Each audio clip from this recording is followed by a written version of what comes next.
இந்த சட்டசபையில் கிட்டத்தட்ட 115 பேர் தான் இவங்க கிட்ட இருக்காங்க, எதிரில் 110 பேர் இருக்காங்கிறப்ப கூச்சல் கூட்டம் இருக்கும். திமுக இந்த முறை ஏதாவது ஒரு ரகளை பெருசா பண்ணணும்னு பிளான் பண்ணிக்கிட்டு இருந்தாங்க. இபிஎஸ் பொறுத்த வரைக்கும் கட்சி தன் கையில வச்சுக்கிறதா தனக்கு சேஃப், இல்லாட்டி விஜய் தன் பேர்ல வழக்கு போட்டுருவார்னு பார்க்குறாரு.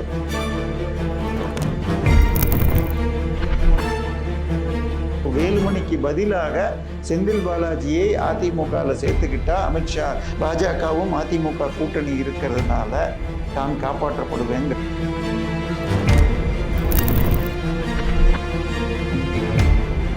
ஜூலை மாதத்திற்குள் கண்டிப்பாக திமுகலேருந்து ஒரு 7-8 அமைச்சர்கள் பேரில் வழக்குகள் வரும். 1-2 கைதிகள் அடுத்த இந்த வாரத்துக்குள்ளேயே வரலாம். கிட்டத்தட்ட 39 ஃபைல் கொடுத்துருக்காங்க, 8 தான் எஃப்ஐஆர் போட்டிருக்காங்க. திமுக விஜய் பர்த்டே அன்னைக்கு 10 தேவைக்கா எம்எல்ஏக்களுக்கு 100 ஸ்வீட் பாக்ஸ் வரைக்கும் கொடுத்து ரிசைன் பண்ணால் ஒரு இது இருக்குங்கிறதுக்கு தான் செந்தில் பாலாஜியை தேடி இது மாதிரி நான் உங்கள் வரைக்கும் கூட போவேன்னு ஒரு பயம் காட்டியிருக்கார். iPlus TV, India's #1 QLED TV. Crystal clear picture quality with 3-year replacement warranty. Smart voice, smart entertainment. 4ஆம் தொடு நேயர்கள் அனைவருக்கும் வணக்கம். இன்று நம் நிகழ்ச்சியின் சிறப்பு விருந்தினர் அரசியல் விமர்சகர் தேவப்பிரியா அவர்கள் இணைந்துள்ளார். வணக்கம் சார். வணக்கம். இன்னைக்கு சட்டப்பேரவையின் 3ஆம் நாள் கூடியிருக்கு. இதுல பல சுவாரஸ்யமான விஷயங்கள் நடந்திருக்கு, பல வாக்குவாதங்களும் நடந்திருக்கு. முக்கியமா பார்க்கணும்னா இபிஎஸ் அவர்களுக்கும் சபாநாயகர் அவர்களுக்கும் ஒரு வாக்குவாதமானது நடந்திருக்கு. என்ன விஷயங்கள் சார்? இந்த மாதிரி என்னென்ன மாதிரியான விஷயங்கள்லாம் சட்டசபையில் நடந்துட்டு? சட்டசபை ஒரு நிமிஷம் கூடுறதுக்கு சில லட்சம் ரூபாய் ஆகுதுமா. அத்தனை பேருக்கும் அவங்க ஊர்லேருந்து இங்கே வர்றதுக்கு ஃபஸ்ட் கிளாஸ் ட்ரெயின் சார்ஜில் ஆரம்பித்து பல்வேறு வசதிகளை கொடுத்து அங்கே உட்கார வச்சு பேச விட்டால் இவங்க என்ன பேசுகிறாங்கன்னு நீங்கள் பார்த்தீங்கன்னா தெரியும். கிட்டத்தட்ட திமுக இந்த முறை ஏதாவது ஒரு ரகளை பெருசாக பண்ணணும்னு பிளான் பண்ணிக்கிட்டு இருந்தாங்க. அதை விட முக்கியமாக சட்டசபையில் நீங்கள் கவர்னர் உரைங்கிறது அவர் படித்தா தான் அதுக்கு மரியாதை. கவர்னர் உரைனா கவர்னர் உரை கிடையாது, அமைச்சரவை எழுதி தரது தான் படிக்கணும். அதில் இருக்கிறது பொய்யாக இருந்தாலும் படிச்சுட்டு போகலாம் அப்படின்னு சொல்லி தீர்ப்புகள் வந்துடுச்சு. கொடுத்ததை அப்படியே படிக்க வச்சுருக்காங்கங்கிறதே அட்ஜஸ்ட் பண்ணிட்டு போனால் நல்லதுங்கிறது. ஆனால் அதன் பிறகு என்னன்னு பார்த்தீங்களா, வியாழக்கிழமை அன்னைக்கு உங்களுக்கு கவர்னர் உரை படிச்சுது, வெள்ளிக்கிழமை அன்னைக்கு சட்டசபை கொஞ்சம் அப்படி போச்சு, மேகதாது போச்சு. ஆனால் அதுக்கு பிறகு என்னாச்சு, செந்தில் பாலாஜி வீட்டுக்கு போய் தேட ஆரம்பிச்சிட்டாங்க. ஒரு பக்கம் கரூரில், ஒரு பக்கம் சென்னையில் அவர் தம்பி கொடுத்திருந்த அட்ரஸில். இது எந்த கேஸு என்னங்கிறது இன்னும் முழு கிளாரிட்டி வரல. நடுவில் இது மத்திய போலீஸா இடியான்னு கூட வந்துச்சு. பட் வந்த யூனிஃபார்ம் எல்லாம் தெளிவாக இது தமிழக போலீஸ்னு தெரியுது. அதாவது அவங்க பேரில் முக்கியமாக 2 வழக்குகள் இருக்குது. ஒன்று கேஷ் ஃபார் ஜாப், அதாவது இது டிரான்ஸ்போர்ட் கார்பரேஷன் தொழிற்சாலை பணியாளர் முதல் டிரைவர், கண்டக்டர், அதுக்கப்புறம் ஜேஇ போஸ்ட்டுன்னு சொல்லிட்டு கிட்டத்தட்ட 1000 கோடி ரூபாய் வரை வாங்கிட்டு சில பேருக்கு வேலையும் பல பேரை ஏமாற்றிட்டாங்கன்ற வழக்கு நடந்துட்டுருக்கு. இதில் A1 திரு அசோக் தான் சொல்லப்படுது. ஆனால் அவர் தலைமறைவாக பல நாட்கள் இருந்தார். இவர் வெளியில் வந்தப்புறம் தான் அவர் வெளியில் வந்தார், சரண்டர் ஆனாங்க. அரெஸ்ட்டும் பண்ணல, விசாரணை செய்ததாக கூட வரல. ஒரு முக்கியமான கேஸில் 458 நாள் செந்தில் பாலாஜி உள்ளே இருந்தார். அதை விட காமெடி எப்படின்னா, லஞ்சம் வாங்கிட்டு வேலை கொடுத்தா அது சட்டப்படி ரைட்டு கிடையாது. ஆனால் இவங்க என்ன பண்ணாங்க, திமுக ஆட்சியில் ஒரு 10 பேர்கிட்ட நாங்கள் திருப்பி கொடுத்துட்டோம், நாங்கள் கொடுத்தா அவர் பணத்தை திருப்பி கொடுத்ததுனால அந்த கேஸை க்ளோஸ் பண்ணலான்னு சொல்ல, அதை ஸ்டாலின் அரசும் ஏற்றுக்கொண்டு பெட்டிஷன் கொடுக்க ஒரு நீதிபதியும் அதை ஏற்றுக்கிட்டார். சுப்ரீம் கோர்ட்டில் போய் அது உடைஞ்சு போச்சு. அந்த உடையறதுக்கு முன்னாடி செந்தில் பாலாஜி தன் நண்பர்களிடம் நான் 150 கோடி கொடுத்துருக்கேன், அங்கே ஸ்பிளிட் வெர்டிக்ட் வரும், இன்னும் 2 வருஷம் இழுப்பேன்னாரு. கடைசியில் அப்படி வரல. ஜஸ்டிஸ் ராமசுப்ரமணியம் மற்றும் முராரி அது அற்புதமான ஒரு தீர்ப்பை கொடுக்க இடி உள்ளே வந்து அவரை உள்ளே போட்டுச்சு. அவரை தேடிட்டு வீட்டுக்கு வந்தப்பவே அந்த அரசு அதிகாரிகளை அவங்க அடித்தாங்க. அதுக்காக இந்த திரு அசோக்குமாரை தேடுவதில் 2 காரணங்கள் சொல்கிறாங்க. ஒன்று, அவர் கொடுத்த செக்கில் ஏதோ ஒன்று பவுன்ஸ் ஆச்சுங்கிறாங்க. இன்னொன்று, இந்த அரசு அதிகாரிகளை அடித்த வழக்குங்கிறாங்க. ஏன்னா அது அதுக்கு சில பேர் மாத்திரம் கைதாகி ஒரு வாரத்தில் என்னமோ ஜாமீனில் வந்துட்டாங்க. ஆனால் கேரளாவில் கம்யூனிஸ்ட் மார்க்சிஸ்ட் கட்சி முதலமைச்சர் மகள் லஞ்சத்தை எப்படி தெரியுமா வாங்கினாங்க? மாதம் அவங்க செக்காக அவங்க கம்பெனி பேரில் வீணா விஜயன்னு சொல்லிட்டு பினராயி விஜயனுடைய மகள் ஒரு கம்பெனி வச்சுருக்காங்க, எக்ஸாலஜிக் சொல்யூஷன்ஸ்னு சொல்லிட்டு. அதில் மாதம் 17 லட்சமோ என்னமோ கிட்டத்தட்ட 2 வருஷம் காலத்திற்கு மாசப்படின்னு மலையாளத்தில் சொல்கிறாங்க, மாத லஞ்சம்னு இப்படியெல்லாம் வாங்கியிருக்காங்க. சரி, அவங்க ஏதோ அந்த கம்பெனிக்கு Cochin minerals and reptiles limited அப்படிங்கிற பீச் கனிம வளத்தை அள்ளும் கம்பெனிக்கு ஏதாவது சாஃப்ட்வேர் கொடுத்ததுக்காக இந்த பணம் கொடுத்துருக்காங்கன்னு பார்த்தா ஜிஎஸ்டியில் நீங்கள் பில்லு போட்டிருக்கணும்ல, அந்த கம்பெனிகிட்டேருந்து பணம் ஒரு பில்லு போடல.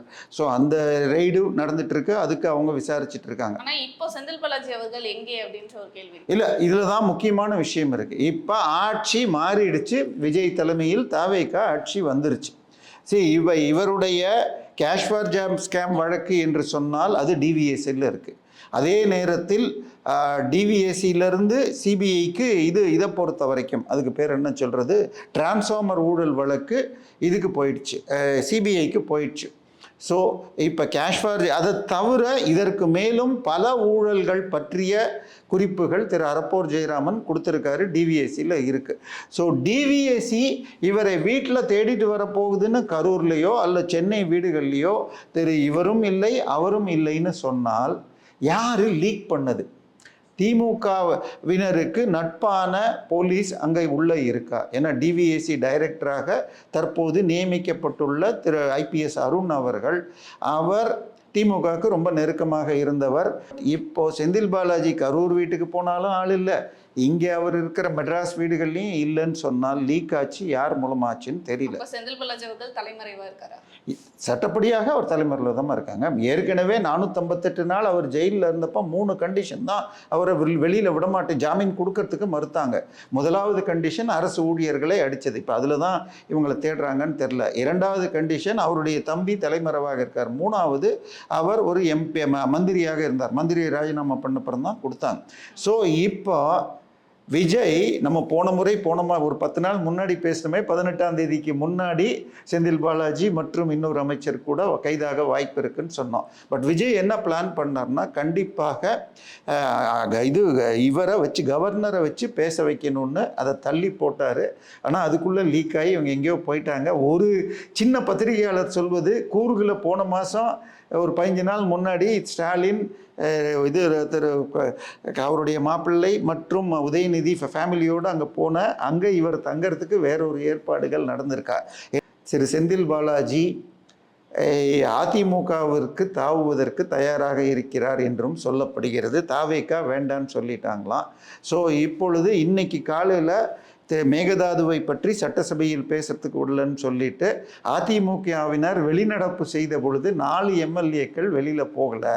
அதில் வேலுமணி வர்றாரு, இன்னும் ஒருத்தர். ஸோ வேலுமணிக்கு பதிலாக செந்தில் பாலாஜியை அதிமுகவில் சேர்த்துக்கிட்டா அமித்ஷா இன்றைய நிலையில் பாஜகவும் அதிமுக கூட்டணி இருக்கிறதுனால தான் காப்பாற்றப்படுவேங்கிறாருன்னு ஒரு ரூமரும் ஓடிக்கிட்டு இருக்கு. ஆனால் சட்டமன்றத்தில் என்ன சார் நடக்குது? இபிஎஸ் அவர்களுக்கும் சபாநாயகர் அவர்களுக்கும் பார்த்தீங்கன்னா கடும் வாக்குவாதம் வந்து சட்டமன்றத்தில் ஏற்பட்டிருக்கு. எதனால அவங்களுக்குள்ள செட்டே ஆகலை, வாக்குவாதம் ஏற்பட்டிருக்கு, நீங்கள் சட்டத்தை மதிக்கலை அப்படின்ற மாதிரி இபிஎஸ் அவர்கள் சபாநாயகர் சொல்லி. இல்லை இபிஎஸ்ஐ இப்போ சபாநாயகர்கள் எப்படி நடந்துப்பாங்கன்னு சொன்னால் மிக தெளிவாக நம்ம அப்பாவை வச்சே சொல்லலாம். சட்டசபையில் அவரை தவிர யாரும் அமைச்சர்களை கூட பேச விட்டது, திமுக அமைச்சர்களோட பேச விட்டதில்லை. ஸோ சபாநாயகர்கள் கொஞ்சம் இதுவாக தான் இருக்கணும். பட் இந்த சட்டசபையில் கிட்டத்தட்ட 115 பேர் தான் இவங்க கிட்ட இருக்காங்க, எதிரில் 110 பேர் இருக்காங்கங்கிறப்ப கூச்சல் கூட்டம் இருக்கும். இன்னொன்று, திரு இபிஎஸ்ஸை பொறுத்த வரைக்கும் போன 5 ஆண்டுகளும் அவர் பெருசாக எதிர்கட்சியாக செயல்படலை. அண்ணாமலை முதல்ல பண்ணிக்கிட்டு இருந்த வரைக்கும் ஓரளவுக்கு அவருக்கு திமுக எதிர்ப்பை வளர்த்தார், அதை விஜய் அள்ளிட்டு போயிட்டார். அப்படிங்கிறப்ப இந்த முறை ஆரம்பத்திலேருந்தே நான் தான் எதிர்கட்சியாக இருக்கணும்னு பண்ணுறாரான்னு தெரியல. இன்றைக்கி மேகதாதுவை பற்றி திருப்பி சொல்லி பார்த்துருக்காரு. அதுக்கு அடுத்ததாக இந்த திருவள்ளூரில் அந்த வாயு கசிவில் 2 பேர் இறந்த விஷயத்தை பேசுகிறாங்க. விஷயம் மேகதாதுங்கிறது அர்த்தமற்ற விஷயம். இது கீரியும் பாம்பும் சண்டை வர்ற மாதிரி. காங்கிரஸ் ஆட்சி வரப்பெல்லாம் மேகதாது கட்டுவேம்பாங்க, இங்கே இருக்கிறவங்க கட்டக்கூடாது. ஆனால் என்றைக்குமே கீரியும் பாம்பும் வெளில இதற்கு மாறாக ராசிமணல் என்ற இடத்தில் அணை கட்ட வேண்டும். தமிழ்நாட்டுக்குள்ளே வருது, அங்கேருந்து ஒரு 15 கிலோமீட்டர் இந்த பக்கம். அதுக்கு அங்கேருந்து கட்டிட்டு அதில் பைப் வழியாக வீராணம் மாதிரி பெங்களூருக்கும் தண்ணி கொடுக்கலான்னு என் சார்பாக திரு யானை ராஜேந்திரன் வழக்கு போட்டு உச்சநீதிமன்றம் 2021 2 ஸ்டேட் அதை கன்சிடர் பண்ணணுன்னு இருக்காங்க. இப்பொழுது விஜய் செய்ய வேண்டியது தன்னுடைய பிறந்த நாள் அன்னைக்கு நாங்கள் ராசி மணலுக்கு டிபிஆர் தயாரித்து மேகதாதுவிற்கு மாற்றாக கட்ட பார்க்குறோன்னு எடுத்து அதை கட்டி முடிக்கணும். காமராஜர் வைகை அணை கட்டியதற்கு பிறகு இன்னொரு பெரிய அணை கட்டலை. இது ஜோசப் விஜயுடைய பர்த்டே கிஃப்டாக இன்னைக்கு இதை அறிவிக்கணும். ஏன்னா கண்டிப்பாக இது வரும். இபிஎஸ்ஸை பொறுத்த வரைக்கும் கட்சி தன் கையில் வச்சுக்கிறது தான் தனக்கு சேஃபு, இல்லாட்டி விஜய் தன் பேரில் வழக்கு போட்டுருவார்னு பார்க்குறாரு. ஸோ அவரும் ஒரு அக்ரெசிவ் ஸ்ட்ராட்டஜி எடுக்கிறார். ஸோ அவர்கள் மேலே கேஸ் போடுவாரா சார் விஜய்? கண்டிப்பாக வழக்குகள் ஒன்றொன்னா ஆரம்பித்தா யார் பேரில் வேணாலும் போடலாமா. அது ஏன்னா டிவிஎஸ்சி கிட்ட அறப்போர் கொடுத்துருக்கிற பல விஷயங்களே கிட்டத்தட்ட 39 ஃபைல் கொடுத்துருக்காங்க, 8 தான் எஃப்ஐஆர் போட்டிருக்காங்க. சரியா, மீதி இன்னும் 31 எஃப்ஐஆர்கள் பாக்கி இருக்குது. இதை தவிர நோண்ட ஒன்றுன்னா வந்துட்டு இருக்கோம். ஒரே ஒரு சிக்கல் என்னன்னு சொன்னால், யாரெல்லாம் இபிஎஸ் காலத்திலையும் ஸ்டாலின் காலத்திலையும் ஊழலுக்கு துணை நின்ற அதிகாரிகள் தான் இப்பையும் முக்கிய பதவிகளில் இருக்காங்க. ஸோ அது ஒன்று தான் சிக்கல். ஸோ என்னை பொறுத்த வரைக்கும் ஜூலை மாதத்திற்குள் கண்டிப்பாக திமுகலேருந்து ஒரு 7-8 அமைச்சர்கள் பேரில் வழக்குகள் வரும். 1-2 கைதிகள் அடுத்த இந்த வாரத்துக்குள்ளேயே வரலாம். அதிமுக சைடு போகுமா தெரியாது. விஜயபாஸ்கர் இந்த விஜயபாஸ்கர் புதுக்கோட்டை விஜயபாஸ்கர் மட்டும் இல்லாமல் கரூர் விஜயபாஸ்கரும் இன்றைய தினம் தாவேகாவில் இணைவார்கள் என்பதாக ஒரு ரூமர் இருக்குது. ஏற்கனவே 6 சீட்டு எம்எல்ஏ காலியாக இருக்குது. இன்னும் 2 திமுகலேருந்து கூட 2 பேர் வருவாங்க அப்படின்னு சொல்லப்படுகிறது. ஸோ இதுக்கு செக் வைக்கிறதுக்காக திமுக விஜய் பர்த்டே அன்னைக்கு 10 தாவேகா எம்எல்ஏக்களுக்கு 100 ஸ்வீட் பாக்ஸ் வரைக்கும் கொடுத்து ரிசைன் பண்ணால் ஒரு இது இருக்குங்கிறதுக்கு தான் செந்தில் பாலாஜியை தேடி இது மாதிரி நான் உங்கள் வரைக்கும் கூட போவேன்னு ஒரு பயம் காட்டியிருக்கார். ஸோ இந்த வாரத்தில் நாளையோடு சட்டசபை முடிகிறது. நாளைக்கு விஜய் எழுந்து அவராக, ஏன்னா இந்த ஆளுநர் உரைக்கு நன்றி அல்லது பாராளுமன்றத்தில் பிரதமர் உரைக்கு நன்றின்னா மோடி பேசினார்னா இந்தியா ஃபுல்லாக பார்க்கும். இவங்க 2 நாள் என்ன கூச்சல் போட்டு கற்றுனாலும் மோடி பேசினதில் அடங்கிடும்.